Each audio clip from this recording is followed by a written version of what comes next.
Bonjour à toutes et tous, je me présente Jean-Claude Sonali, je suis formateur pour le groupe Denios en France et je vais vous présenter aujourd'hui tout ce qui est stockage de batteries au lithium, tous les moyens que Denios a mis en place pour justement préserver ces batteries au maximum. Alors, on va voir un certain nombre de choses et tout d'abord je vais vous présenter mon métier. Donc moi je suis formateur pour le groupe Denios et j'ai 5 ateliers formation dans lesquels je vais présenter plein de choses. Le premier en bleu, vous avez tout ce qui est expérience sur les risques industriels. Donc là, c'est assez généraliste. On va parler de plein de choses. Et notamment, je vais illustrer tout ce qui est Zonatex et expliquer comment fonctionne une explosion. Et pour ça, je vais faire une explosion. Je vais mettre dans un ballon de baudruche, je vais mettre de l'hydrogène que je vais mélanger avec de l'oxygène. On va faire le bon mélange pour justement que les gens ressentent les effets d'une explosion. On va ressentir le souffle, on va ressentir l'onde de choc, la chaleur, et puis on va entendre du bruit. Donc ça, c'est ce premier atelier. Ensuite, en vert, je vais vous présenter tout ce qui est gestion des fuites et tout ce qui est déversement, comment intervenir en cas de déversement accidentel. Et pour ça, on va utiliser des absorbants.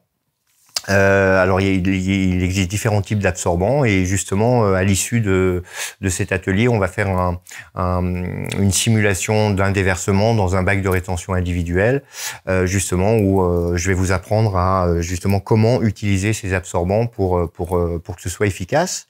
En jaune, c'est ce qu'on va faire aujourd'hui, donc c'est tout ce qui est stockage sécurisé des batteries au lithium. En rouge, c'est une formation qui est dédiée au gaz, à tout ce qui est manipulation de gaz industriels. Ce sont les gaz les plus utilisés dans le monde. Ils fonctionnent pas du tout de la même façon. Et puis en violet, c'est une formation qu'on a mis en place récemment et c'est tout ce qui est sur les produits chimiques, et puis surtout les incompatibilités, puisque la plupart des accidents industriels dans le monde entier sont dus à des mauvais mélanges. Et vous pouvez mélanger des produits qui sont incompatibles et ça crée souvent de graves accidents. Donc voilà un petit peu quel est mon métier. On fait également des webinars et en fait on essaie de faire un webinar par mois sur plusieurs sujets, sur Denios Connect, sur les bacs de rétention. Donc c'est des séances qui durent à peu près 1 heure et on vous présente. Donc voilà un petit peu quel est le métier que je fais chez Denios. Alors on va voir ces batteries. Alors voilà comment on va s'organiser. Je vais vous présenter rapidement la société pour laquelle je travaille, qui s'appelle le groupe Denios. Ensuite, on parlera du prix Nobel de chimie, puisque les 3 inventeurs des batteries au lithium ont reçu le prix Nobel de chimie en 2019. Donc, c'est important de le souligner, parce qu'aujourd'hui, essayez d'imaginer le nombre d'appareils électriques que vous chargez par jour ou par semaine. C'est un petit peu grâce à eux. Donc, on va leur rendre hommage rapidement. Ensuite, je vous présenterai comment fonctionne une batterie au lithium, pour bien comprendre justement comment ça se passe. Et c'est aussi pour ça qu'on va comprendre pourquoi ça prend feu si facilement. Bien sûr, ces batteries, il y a énormément d'avantages puisqu'on les utilise au quotidien. Donc, on va voir pourquoi elles sont si utiles dans notre vie au quotidien. Bien évidemment, lorsqu'on utilise une batterie, il peut y avoir des incendies, il peut y avoir des explosions, et je vous montrerai justement l'emballement thermique d'une batterie. Il n'y a pas un seul jour dans le monde où il n'y a pas une batterie au lithium qui prend feu et malheureusement, aujourd'hui, personne ne sait éteindre une batterie au lithium. Donc, on a essayé de trouver des moyens pour empêcher l'emballement thermique de ces batteries. Il y a aussi un danger pour l'environnement, un danger pour la santé humaine, puisque lorsque cette batterie s'emballe, il peut y avoir des gaz ou des vapeurs toxiques qui peuvent être extrêmement dangereuses pour la santé. Bien sûr aussi, ne pas négliger le fait qu'aujourd'hui, extraire du lithium, ça coûte cher, ça demande énormément d'eau et il faut essayer de limiter cette extraction de lithium. Et essayer de trouver des moyens de construire des batteries les plus sécurisées possibles et d'utiliser aussi ces batteries qui arrivent en fin de vie pour les réutiliser pour faire de nouvelles batteries pour éviter justement d'extraire ce lithium. Et puis ensuite, on a plusieurs choses qu'on a mis en place, donc notamment des armoires coupe-feu pour charger ou stocker des batteries. Et puis également des conteneurs. Alors on va parler de RFP et de WFP. Je vous expliquerai un petit peu la différence. C'est un conteneur dans lequel vous pouvez encore une fois soit stocker, soit charger des batteries. Donc voilà un petit peu comment on va s'organiser. Alors, Denios, on est un groupe allemand qui existe depuis 35 ans. On est présent principalement sur le continent européen et on a la chance d'avoir 6 usines de production dans le monde, dont une en France qui se trouve en Normandie derrière notre siège social. Qu'est-ce qu'on fabrique dans cette usine? On va fabriquer des conteneurs de stockage de ce type-là en bleu. Alors ça, c'est un exemple. Ça peut être beaucoup plus petit, beaucoup plus gros en fonction de ce que vous devez stocker. On a également une agence commerciale à Villefranche-sur-Saône et puis on a un catalogue dans lequel vous pouvez trouver plein de choses, notamment si on existe aujourd'hui, c'est grâce à ces bacs de rétention parce qu'il y a plus de 35 ans, il y a eu un grave accident à Bâle, à la frontière française et en fait ça a pollué tout le fleuve Rhin. Et notre directeur à l'époque s'est dit, je vais me lancer dans le bac de rétention. Et si on existe aujourd'hui, c'est grâce à ces bacs et c'est malheureusement à cause de cet accident. Vous pouvez voir également des absorbants, comme je vous ai expliqué avec la formation que je propose sur l'utilisation de ces absorbants. Vous avez sur votre droite une armoire de sécurité justement qui est dédiée aux batteries lithium. C'est une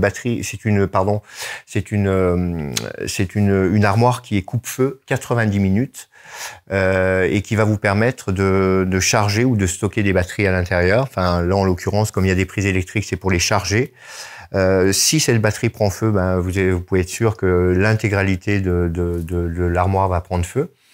Et en fait, les portes vont se fermer et le feu ne sortira pas de cette armoire pendant 90 minutes. Alors, il existe des moyens d'extinction qui fonctionnent ou pas. Et en fonction de ça, bah, si jamais vous sentez que au bout d'une heure et demie, cette armoire, enfin le feu ne s'arrêtera pas, vous avez aussi la possibilité de sortir l'armoire à l'extérieur et de malheureusement attendre que le feu s'éteigne tout seul. Ce qui voudra dire aussi que l'armoire a bien fait son travail. Donc voilà un petit peu ce qu'on fait chez nous. Et puis vous pouvez voir au centre de l'écran un cercle. C'est ce qu'on appelle le Spillguard. C'est un détecteur de fuite. Que l'on va mettre dans le bac de rétention. Il y a une petite pastille et dès que cette pastille va être en contact avec n'importe quel type de liquide, ça va vous indiquer, ça va biper en fait pendant 24 heures et vous indiquer en fait que le bac de rétention est en train de se remplir. Et à ce moment-là, ça vous permet d'intervenir à distance ou rapidement pour justement empêcher l'accident. Donc voilà un petit peu quelle est notre activité chez Denios. Alors, on va parler de ce prix Nobel de chimie, donc qui a été attribué aux 3 inventeurs des batteries au lithium. Vous avez un Britannique, donc qui a vraiment conçu la première batterie dans les années 70. Ensuite, il y a un Américain qui est venu l'aider et puis qui a remplacé certains éléments des batteries pour les rendre plus fiables et elles ont plus efficaces, plus fiables. Elles ont commencé à être commercialisées en 1991 d'ailleurs. Et puis il y a un Japonais également qui en 1986 a abandonné le lithium pur dans l'anode et il a fait des améliorations encore. Ça a permis d'alléger la batterie et encore une fois de rendre ces batteries les plus sécurisées possibles. Voilà, on peut pas parler de batterie au lithium parce que sans eux, on n'aurait peut-être pas de smartphone aujourd'hui ou de tous ces appareils qu'on utilise au quotidien. Donc ces batteries, elles sont toujours plus performantes. Ça fait des années que ça existe. On a commencé par des batteries au plomb acide il y a dans les années 50. Et puis il y a eu des améliorations. Et nous, on se trouve, vous voyez ici, dans la zone violette. Et c'est là où on en est. Donc c'est vraiment les batteries au lithium qu'on connaît aujourd'hui. Puis vous voyez en vert qu'il y a il y a beaucoup de recherches pour essayer encore une fois d'avoir des batteries les plus performantes possibles, peut-être sans utiliser du lithium. C'est des choses qui sont vraiment en pourparlers. Il y a beaucoup d'essais qui sont faits pour justement, comme on va rentrer dans une ère électrique, essayer de rendre ces batteries très sécurisées. Alors l'AIE, c'est l'Agence internationale de l'énergie. estime quand même à 140 millions de véhicules électriques en circulation aujourd'hui dans le monde entier. Donc c'est quand même énorme. Et puis, comme je vous dis, il y a une multiplication d'objets qui sont portables, qui sont connectés. Donc voilà, de plus en plus de batteries. En fait, ces recherches-là, notamment, ont été menées par un maître de conférence qui s'appelle Monsieur Billy Wu et qui est anglais et qui sort de la Dyson School of Design Engineering, Imperial College à Londres. Donc voilà un peu où on en est au niveau de cette technologie avancée au niveau des batteries lithium. Alors comment ça fonctionne une batterie au lithium? Comme vous pouvez le voir ici, vous avez plein de choses qui existent et voilà comment est composée une batterie. Donc en fait, une batterie, vous avez, vous savez, ces petites piles électriques de 1,5 volts, c'est ce qu'on appelle une cellule. Plus la batterie est grosse, plus vous allez avoir une succession de cellules, qui sont connectées les unes avec les autres. Donc c'est composé une batterie au lithium est composée de plusieurs cellules, chacune avec une anode et une cathode. Ok? Donc ça, ce sont des électrodes. Et ensuite, vous avez l'électrolyte. Alors l'électrolyte, c'est un liquide, ce sont cette zone grise en fait, qui transporte les ions lithium entre les deux électrodes, donc entre la cathode et l'anode. Et puis vous avez un séparateur qui justement, lui, est là pour éviter le court-circuit. D'accord? Donc voilà un petit peu comment ça se passe. Et en fait, qu'est-ce qui va se passer dans une batterie? Vous allez avoir, vous connaissez un peu le triangle du feu? Il faut 3 choses pour faire du feu. Il faut du combustible, donc une matière qui brûle. Il nous faut un comburant, une matière qui aide à brûler. Et il nous faut une source d'énergie. Et une fois que ces 3 éléments sont réunis, le feu peut commencer. Et là, en fait, il y a un phénomène dans la batterie. Vous avez du combustible et du comburant qui vont convertir l'énergie chimique en énergie électrique. Et en fait, c'est ça qui va faire fonctionner la batterie. Alors, au niveau des batteries lithium, vous avez donc la batterie lithium-ion, et puis vous avez d'autres batteries qui sont aussi des batteries au lithium, qui sont un petit peu plus élaborées. C'est ce qu'on appelle la batterie lithium polymère, ou LiPo, et c'est ce qu'on trouve dans nos téléphones portables. Alors c'est un gaz à conduction ionique qui est venu remplacer l'électrolyte. Donc c'est justement encore une fois pour rendre qu'on utilise tous les jours et qu'on a forcément assez proche du visage.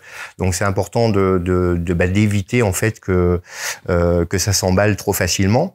Et puis il existe également à l'heure actuelle les batteries lithium fer phosphate, plus communément appelées les LFP.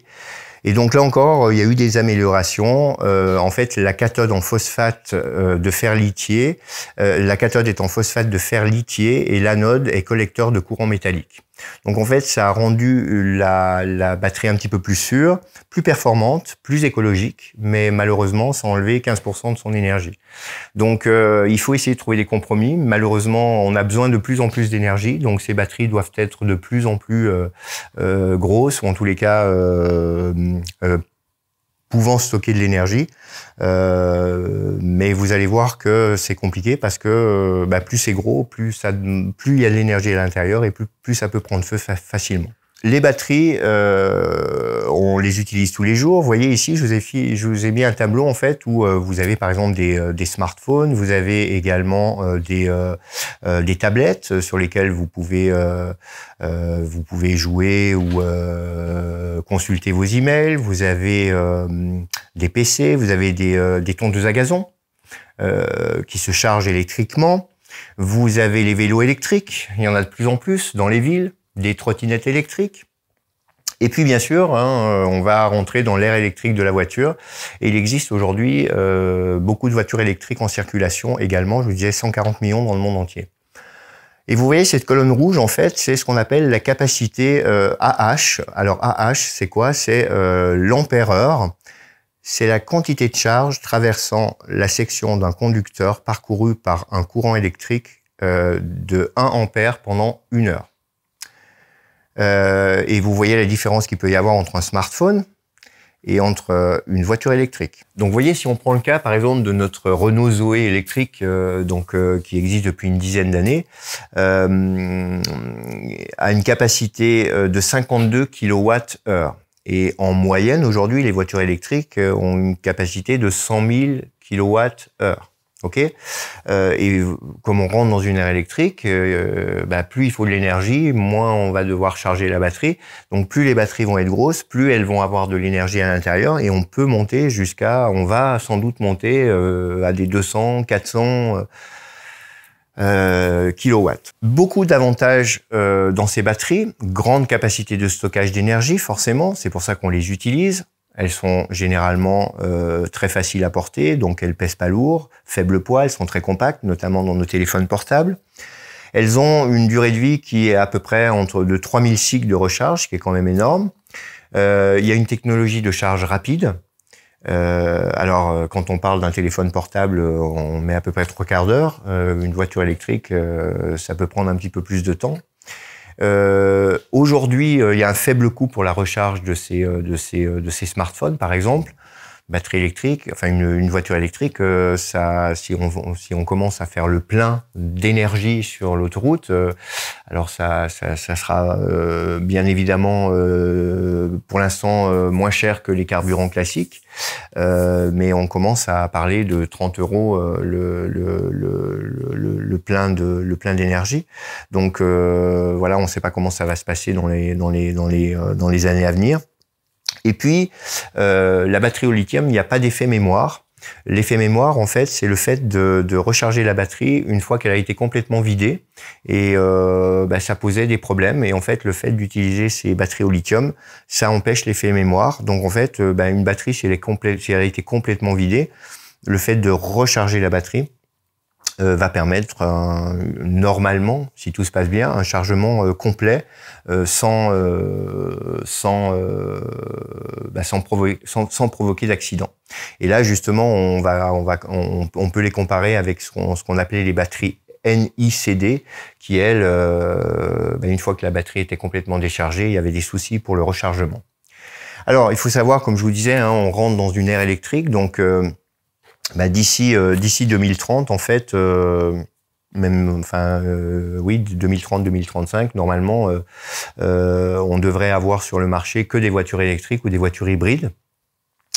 Les voitures neuves devront réduire de 37,5% leur émission de gaz à effet de serre, justement à l'horizon 2030. Et seuls les véhicules électriques et les plus performants des voitures hybrides rechargeables peuvent atteindre cet objectif-là.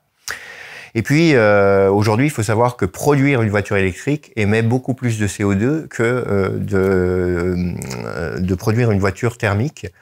Mais tout ça, en fait, c'est compensé lors de l'utilisation, parce que lorsqu'on utilise une voiture électrique, on n'émet plus de CO2.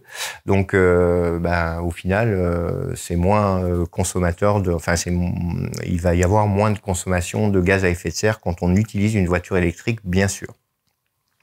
Et puis, forcément, quand on utilise une voiture électrique, c'est bien mieux pour la qualité de l'air.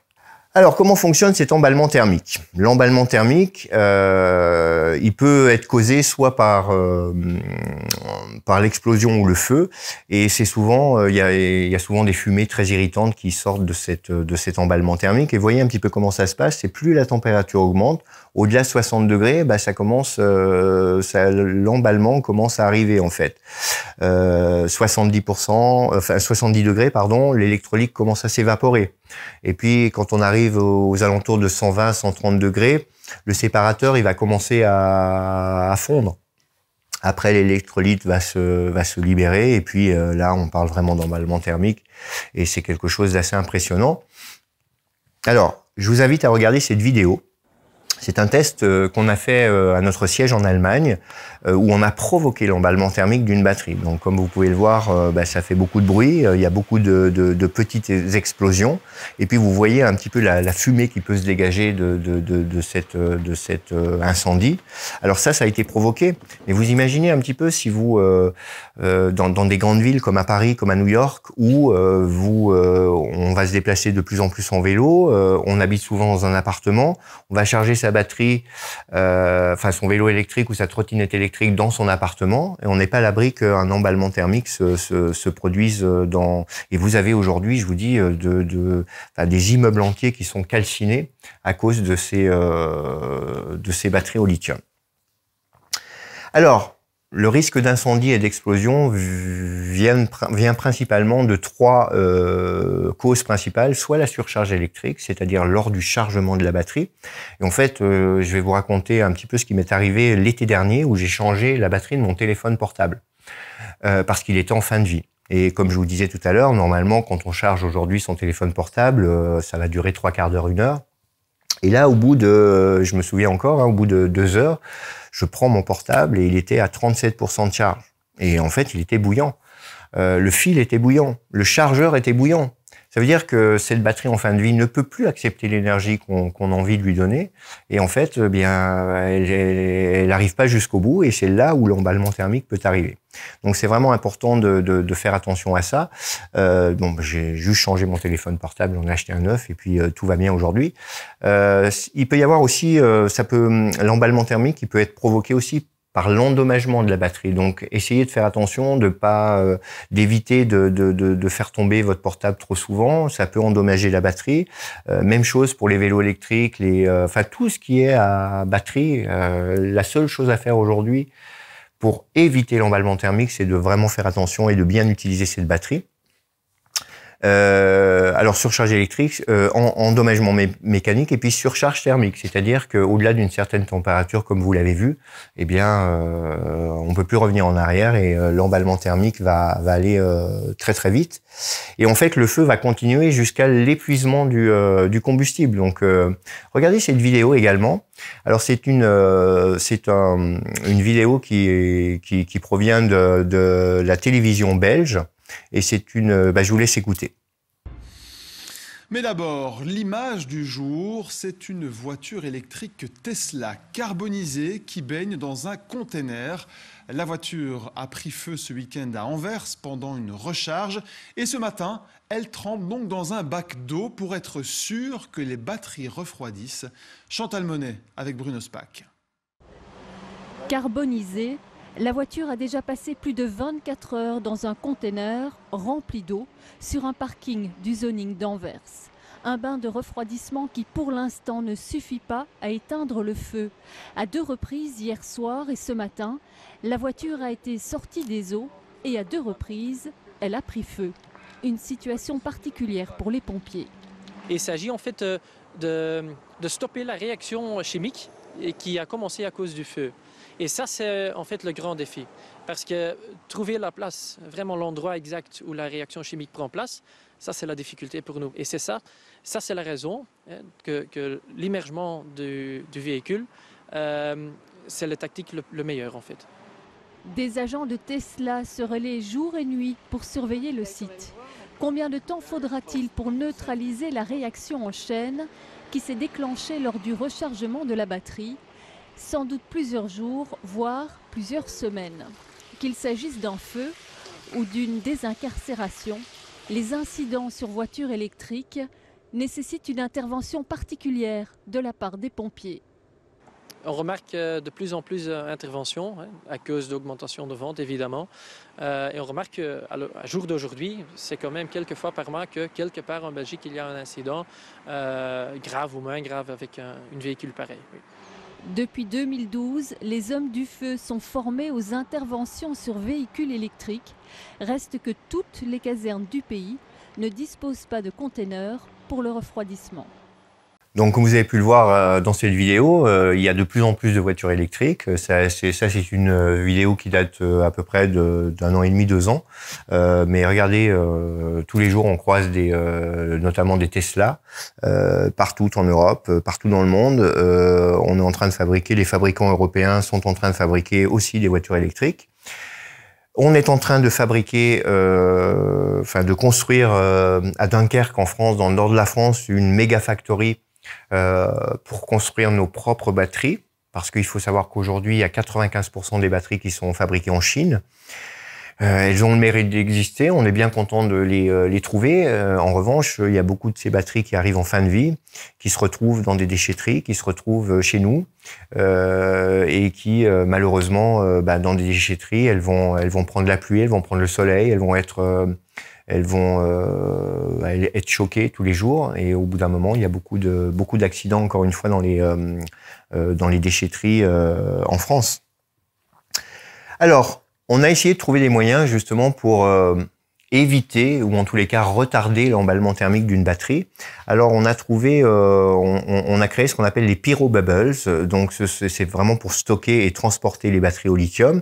Donc ce sont des microbilles qui sont en oxyde de silicium et qui vont fondre à peu près 1000 degrés et qui vont créer une espèce de coque autour de la batterie pour peut-être éteindre l'incendie, ou en tous les cas ralentir l'emballement thermique.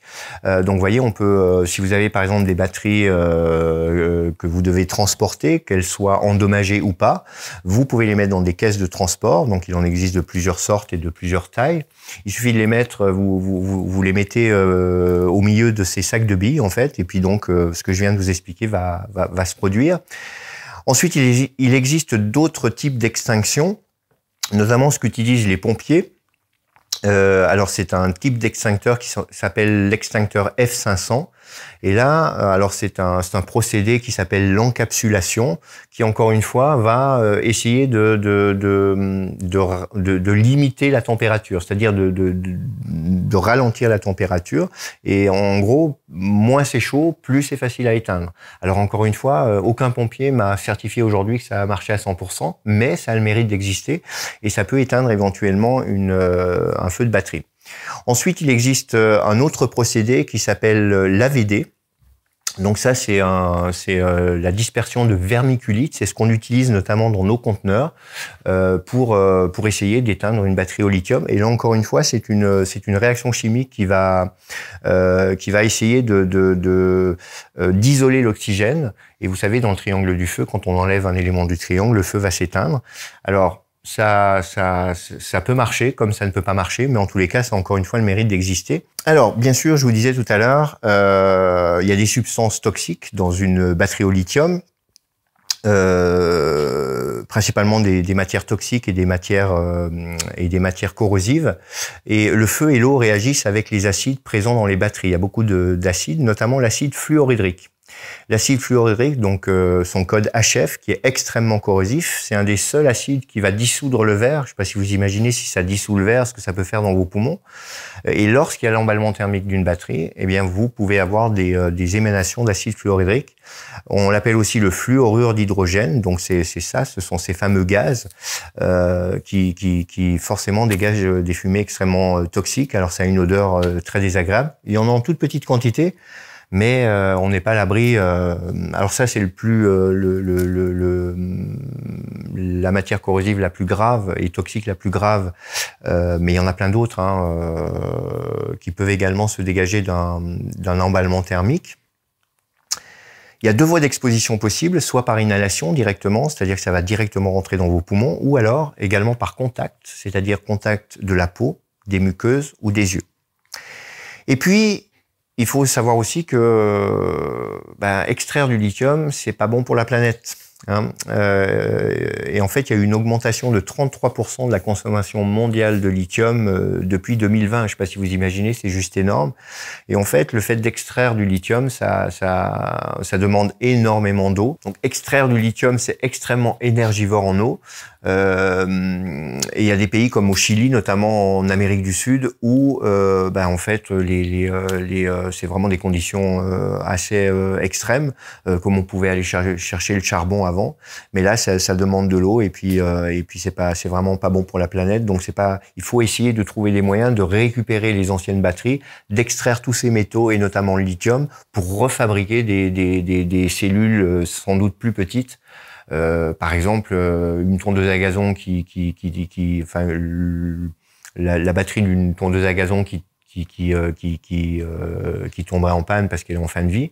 À ce moment-là, on va récupérer un certain nombre de batteries, on va les reconditionner, on va les réparer, et puis on va utiliser ces petites batteries, par exemple, dans un appareil photo, au lieu de jeter l'intégralité à la poubelle, pour devoir ensuite recycler et puis peut-être jamais pouvoir récupérer ces composants. Alors, il existe deux types de batteries. Des batteries au plomb acide et des batteries au lithium. Donc je vous dis, les batteries au plomb acide, ça fait depuis les années 50 qu'on en utilise, et comme son nom l'indique, il y avait à l'intérieur du plomb et de l'acide. Et puis il y a des batteries au lithium qu'on utilise depuis une bonne trentaine d'années maintenant. Donc on n'a pas la même approche et la même historique par rapport à ces deux types de batteries. Mais quoi qu'il en soit, lorsqu'une batterie est en charge, que ce soit ou l'un ou l'autre, il y a vraiment un risque d'explosion. Parce que lorsqu'on va charger une batterie au plomb acide, et uniquement en mode chargement, il peut y avoir de l'hydrogène qui va se dégager de cette zone. Et l'hydrogène, en fait, si ça se combine avec l'air, s'il y a un bon mélange, la moindre étincelle, ça explose. C'est un des gaz les plus explosifs au monde. Et puis, vous avez la batterie au lithium, et vous avez vu un petit peu comment ça peut se passer lorsqu'il y a l'emballement thermique. Alors, juste pour vous dire, regardez un petit peu, il y a...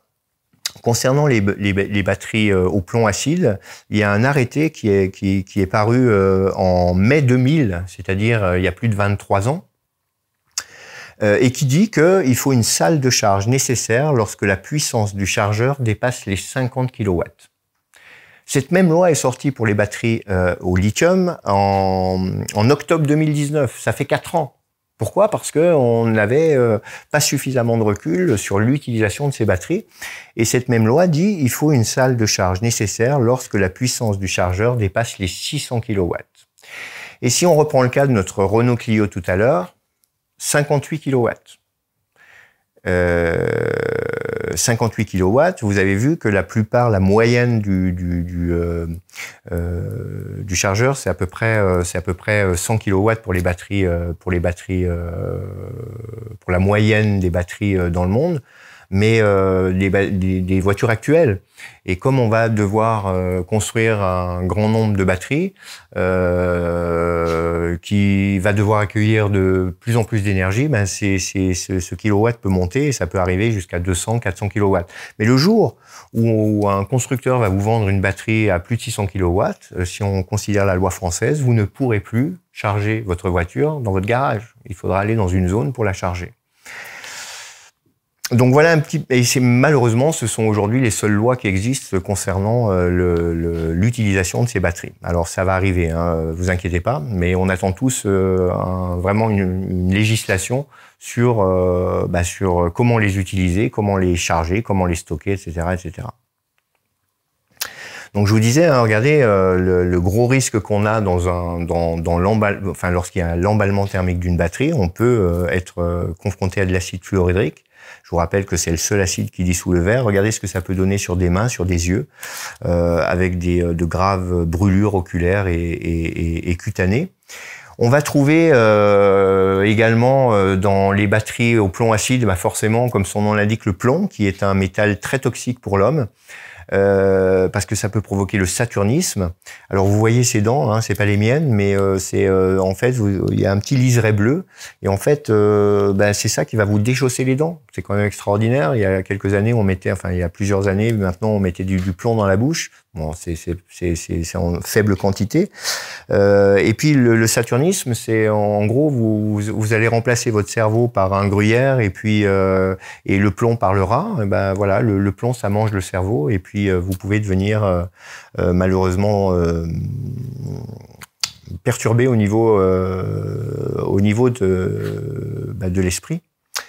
Et puis dernière chose, on va trouver également de l'acide sulfurique dans les batteries au plomb acide. Là, vous voyez une rivière qui a été polluée à cause de l'acide sulfurique qui est présent dans l'électrolyte de la batterie.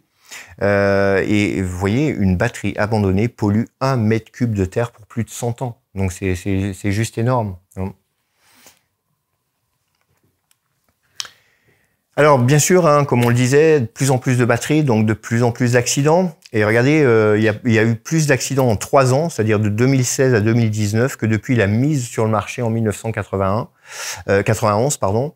Et là, vous voyez 2 accidents qui se sont produits. Alors sur votre gauche, c'était en septembre 2021 dans une déchetterie justement, où plein de piles électriques qui arrivent en fin de vie vont prendre le soleil, comme je vous disais, et se frotter les unes avec les autres et provoquer des incendies.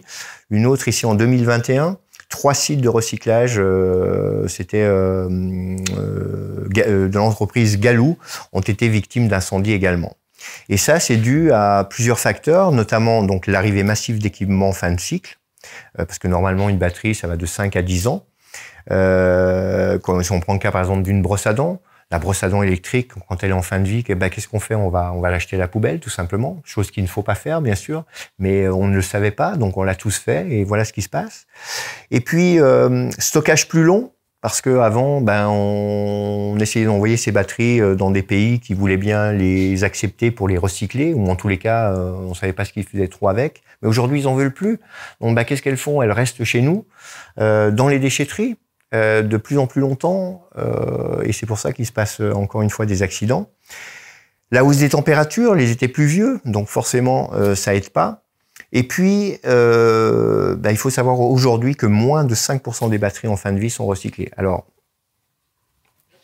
on essaye tous de rentrer dans cette ère électrique et de trouver encore une fois les moyens de recycler ces batteries. Ça arrive, ça va venir, mais c'est pas encore ça. Alors, je sais pas, je vais vous montrer ici une vidéo c'est un bus de la RATP. Enfin, vous vous souvenez, l'année dernière, en avril 2022, il y a eu 2 bus de la RATP qui ont brûlé en plein Paris. Je vous laisse regarder la vidéo, puis on en parle dans quelques instants. Donc là, il y a quand même une vingtaine de pompiers qui sont intervenus. Il n'y a eu aucun blessé.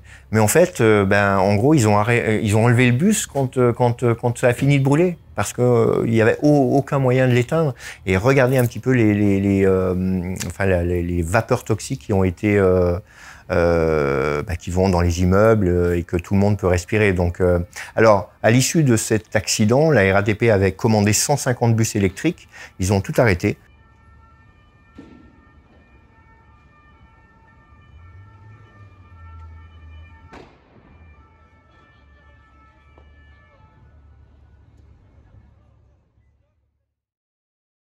Dans une batterie, regardez tous les différents métaux que vous pouvez trouver dans une batterie. Donc il y en a énormément.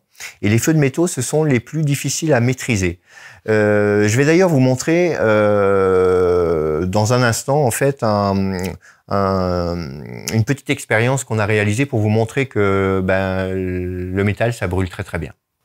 Donc je vous disais, il y a énormément de métaux dans les batteries, et là vous avez un bac en acier, et là vous avez de la laine d'acier. Laine d'acier, donc vous voyez que c'est exactement la même chose, sauf que vous avez des petites fibres, donc ce qui compose en fait la plupart de ce qu'il y a dans les cellules des batteries. Et en fait, qu'est-ce qui circule entre mes fibres? En fait, il y a de l'oxygène. Donc j'ai mon combustible, l'acier, j'ai mon comburant. Et bien regardez, je vais tenter d'allumer en fait cette laine d'acier. Je vais prendre pour ça justement une pile électrique. Et regardez, je vais vraiment pas insister, je vais juste effleurer ma laine d'acier. Et là, vous voyez, vous avez du métal en fusion.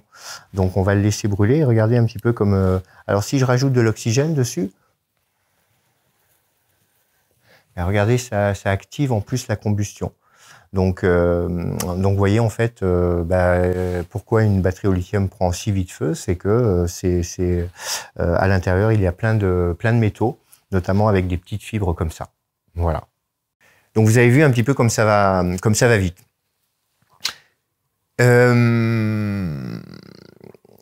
En avril 2022, il y a eu à Carcassonne un autre bus qui était en test, qui a été heurté le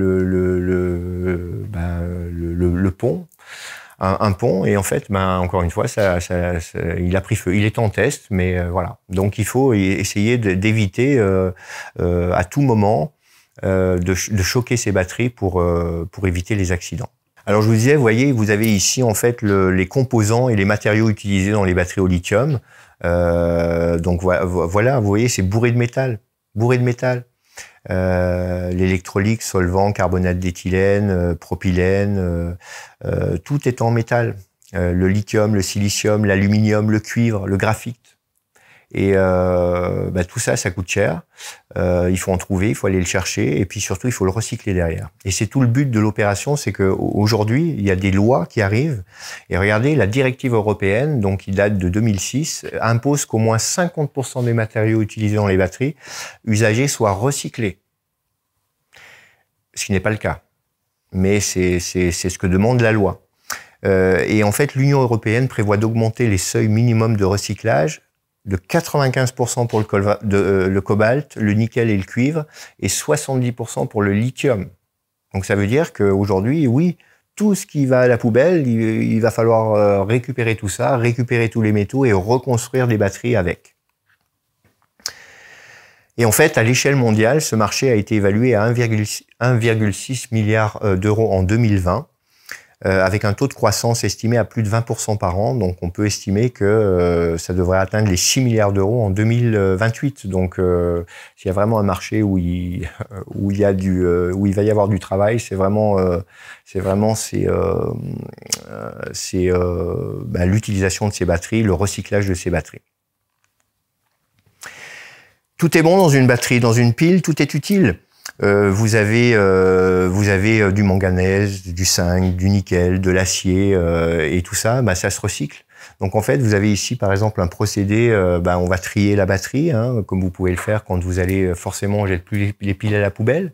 Vous allez les trier et ensuite il y a tout un procédé qui va faire qu'on va extraire les lithium, on va extraire tous les matériaux et recycler tout ça et réutiliser tout ça. Et il y a un processus qui a fait ses preuves, c'est le processus hydrométallurgique qui permet aujourd'hui d'estimer à peu près 80% le taux de recyclage. Enfin, le taux de recyclage estimé était à 80% en 2019 au niveau de tout ce qui est matériaux utilisés dans les batteries.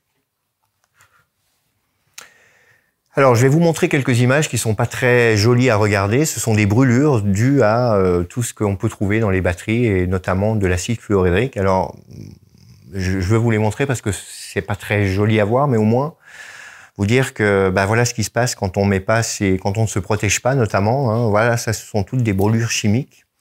Et la seule façon de vous protéger contre ces produits chimiques, c'est de porter vos EPI. Et même quand on nous dit, alors on va peut-être pas mettre des gants, des lunettes et des masques quand on charge son portable, mais il existe des blouses, il existe des gants, il existe des masques, il existe des lunettes, des masques à cartouches, des combinaisons complètes en fonction de ce qu'on doit utiliser.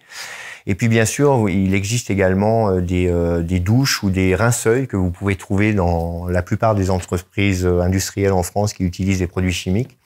Et en fait, c'est vraiment la seule façon de vous protéger contre les brûlures chimiques. Il faut se passer, il faut se rincer à l'eau minimum pendant 15 minutes. Et vous n'avez pas idée du nombre de témoignages où de nombreuses personnes ont survécu parce qu'ils sont restés sous l'eau jusqu'à l'arrivée des secours. Donc c'est vraiment la seule façon de vous protéger contre les brûlures chimiques. Si jamais un jour vous êtes confronté à un déversement de produits chimiques, notamment provenant d'une batterie au lithium, nous avons des feuilles absorbantes en fait, qui sont de couleur jaune, qui sont 100% en polypropylène et qui peuvent absorber jusqu'à 12 à 25 fois leur poids en fonction du liquide. Il existe également de l'atapulgite calciné qui est fait également pour les produits chimiques. Et ça, c'est pour des zones bien plus étendues. Donc, on va répartir cette poudre sur le sol pour justement récupérer et nettoyer ensuite la surface qui a été contaminée par le produit en question. Et il existe également des granulés multisorbes où là, vous allez avoir un indicateur qui va vous dire si c'est un acide ou si c'est une base. Au niveau de la couleur, ça va changer de couleur. Et là, si vous avez un produit incompatible à proximité, ça vous permet d'intervenir, de le sortir pour éviter encore une fois l'accident. Donc voilà les choses qui existent au niveau des pour absorber des produits qui seraient par exemple issus d'un emballement thermique. Ensuite, il existe des armoires de sécurité de notre partenaire Asecos notamment. En gros, vous avez deux types de charges, ce qu'on appelle le stockage actif et le stockage passif. Alors, stockage actif, c'est les deux armoires que vous avez sur votre gauche, donc avec des prises électriques à l'intérieur, justement pour pouvoir charger votre batterie. Et puis les deux autres, en fait, ce sont pour stocker des batteries. Donc là, il n'y a pas de prise, mais si vous avez une batterie endommagée ou pas que vous voulez stocker, encore une fois, ce sont des batteries qui sont coupe-feu 90 minutes. Alors, donc il existe des protections contre l'incendie forcément qui sont certifiées, mais certifiées dans les deux sens. Donc vous avez la protection incendie de l'extérieur vers l'intérieur, c'est ce qu'on appelle la norme EN 14470, qui est une sécurité attestée et certifiée. Et puis dans l'autre sens, c'est même chose, hein, sauf que protection incendie de l'intérieur vers l'extérieur, et ça c'est la norme EN 1363-1. Donc qui vous permet, enfin qui empêche le feu de sortir en fait de l'armoire. Alors il existe plusieurs types d'armoires. Là, par exemple, vous avez ce qu'on appelle les battery stores. Donc, c'est tout simplement pour stocker vos batteries si vous n'avez pas besoin de les charger.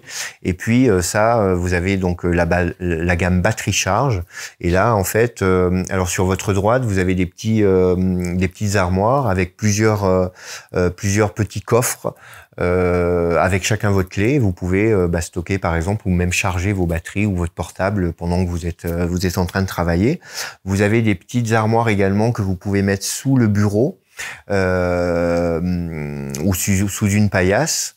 Si jamais vous avez un plan de travail qui est différent. Donc il existe plein de choses. Et puis en fait, quel est l'intérêt de ces armoires? C'est que vous allez avoir un niveau d'alarme, enfin plusieurs niveaux d'alarme, c'est-à-dire en gros une première alarme qui va vous indiquer qu'il y a de la fumée, une deuxième alarme qui va vous indiquer que la température est en train de monter, et puis à ce niveau-là, on peut plus ouvrir les portes. Et puis je vous dis, il y a des modes d'extinction à l'intérieur qui peuvent éventuellement marcher. Mais en l'occurrence, personne ne peut vous le garantir aujourd'hui. Et l'avantage de ces armoires, c'est que, alors là, juste une petite vidéo pour vous montrer les détecteurs. Et là, par exemple, ça va se mettre à sonner, une première sonnerie pour vous dire qu'il y a de la fumée qui est en train de... Donc il y a un incendie ou un emballement thermique qui est en train de se produire dans l'armoire. Et ça vous permet donc les portes vont se fermer automatiquement. Et là, vous avez la possibilité justement si jamais vous constatez que le feu est vraiment en train de prendre des températures très élevées et que il y a peut-être un risque au bout d'une heure et demie, ça va continuer à brûler et le feu va sortir. À ce moment-là, vous avez la possibilité de prendre l'armoire et de la sortir à l'extérieur. Et comme je vous disais tout à l'heure, malheureusement, l'incendie s'éteindra quand il n'y aura plus rien à brûler. Et regardez, là, c'est une batterie, une armoire qui a bien fait son travail et qui a sauvé le bâtiment. Il faut juste la changer et puis racheter toutes les batteries qui vont bien, puisque là, en l'occurrence, elles ont toutes pris feu. Chez Donios, on a construit également des conteneurs de stockage, donc qui sont REI 120. REI 120, c'est-à-dire que c'est coupe-feu 2 heures. Alors R, c'est pour la résistance au feu mécaniquement. Le E, c'est l'étanchéité au feu, c'est-à-dire que ça va pas faire passer ni les fumées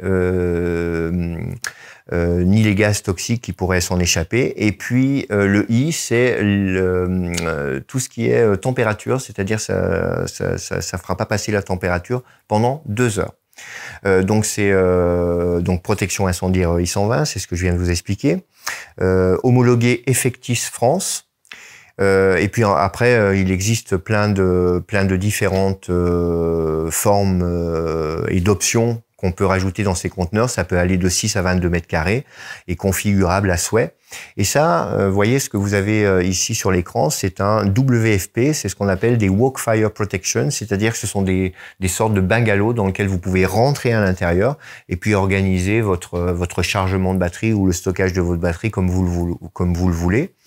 Et puis, il existe également deux possibilités, soit pour un stockage passif, c'est-à-dire uniquement pour stocker vos batteries, ou alors en mode chargement, toujours pareil, avec des prises électriques qui vont vous permettre de charger, avec un indicateur à l'extérieur pour vous dire telle batterie est à 30% de charge, la batterie numéro 3 est à 70% de charge, et vous indiquez quand il faut aller récupérer ces batteries à l'intérieur. Là, ce sont des systèmes d'extinction type aérosol qu'on peut mettre dans nos conteneurs pour arrêter l'incendie. Donc, normalement, ça interrompt efficacement le processus de combustion chimique entre 4,5 et 15 secondes. Donc, c'est très rapide. C'est respectueux de l'environnement et c'est compatible avec l'homme, c'est-à-dire que ça va pas déplacer l'oxygène. Donc voilà par exemple ce qu'on peut utiliser dans ces conteneurs spécifiques pour les batteries. Ensuite, vous avez par exemple ici des monte-charges ou des espèces de grues pour déplacer des batteries qui seraient par exemple relativement lourdes. Déjà c'est pas bon pour tout ce qui est d'eau. Et puis encore une fois, il faut éviter d'en faire tomber une parce que un choc peut provoquer l'emballement thermique. Vous avez également donc des indicateurs sur des écrans qui sont à l'extérieur du conteneur, qui va vous permettre de montrer à quel moment il faut changer la batterie ou enlever la batterie qui est en charge. On peut également faire des conteneurs avec des toits végétalisés, donc qui sont encore une fois respectueuses de l'environnement, avec la protection des insectes, etc., etc. Ici, des systèmes de climatisation, toujours pareil, pour éviter, vous avez vu que si la température excède les 60 degrés, il faut faire quelque chose. Un conteneur qui n'a pas de climatisation dans des pays qui sont relativement dans le sud, où il peut monter dans un endroit clos, ça peut vite monter à 60 degrés et provoquer des problèmes. Et puis là, vous avez ce qu'on appelle, ces mêmes choses, ce sont des conteneurs de stockage, mais ce qu'on appelle RFP, c'est-à-dire Rack Fire Protection. Là, en fait, ce sont des grosses armoires dans lesquelles on ne peut pas rentrer à l'intérieur. Donc, c'est des étagères, alors encore une fois, pour des gros contenants. Donc, même chose, REI 120, Effectis France, capacité de 1 à 12 palettes sur 1 ou 2 niveaux. Avec des rayonnages, des charges lourdes réglables, configurables à souhait, bien évidemment, et bien sûr, avec des possibilités de système d'extinction. Alors, là, vous avez la version à porte coulissante. Donc, Denios est le premier fabricant au monde à avoir proposé ce conteneur. Et voilà, coupe-feu 120 minutes. Et c'est très pratique parce que, en fait, plus de confort. Parce que vous n'avez pas besoin d'ouvrir les portes comme ça. Ce sont des portes coulissantes qui font désormais partie de notre gamme de produits. Système de climatisation, même chose, qu'on peut mettre pour rendre la température plus douce et plus faible dans le conteneur. Vous avez également des condensateurs extérieurs qui peuvent être mis en place en fonction du besoin que vous avez. Il existe également des systèmes d'extinction à eau, en sachant que c'est pas la meilleure chose à utiliser pour les batteries au lithium, mais ça peut éventuellement exister et ça peut éteindre un incendie. Et vous avez également des trappes de surpression en cas d'explosion qui vont vous permettre d'évacuer le souffle de l'explosion à l'extérieur du conteneur, bien sûr, pour éviter de changer toute la structure si l'explosion est énorme. Et puis malheureusement, après un incendie dévastateur, il faut savoir que seulement 20% de réouverture. Donc si on peut éviter un accident, c'est mieux. Donc voilà ce que je pouvais vous dire sur ces batteries au lithium. J'espère avoir répondu à pas mal de vos questions. Si jamais vous avez besoin de quoi que ce soit, n'hésitez pas à reprendre contact avec nous. Et puis on se fera le plaisir de voir ensemble ce qu'on peut faire pour vous aider à ce niveau-là. Merci de votre attention. Très bonne journée à tous. Merci à vous et au revoir. À bientôt.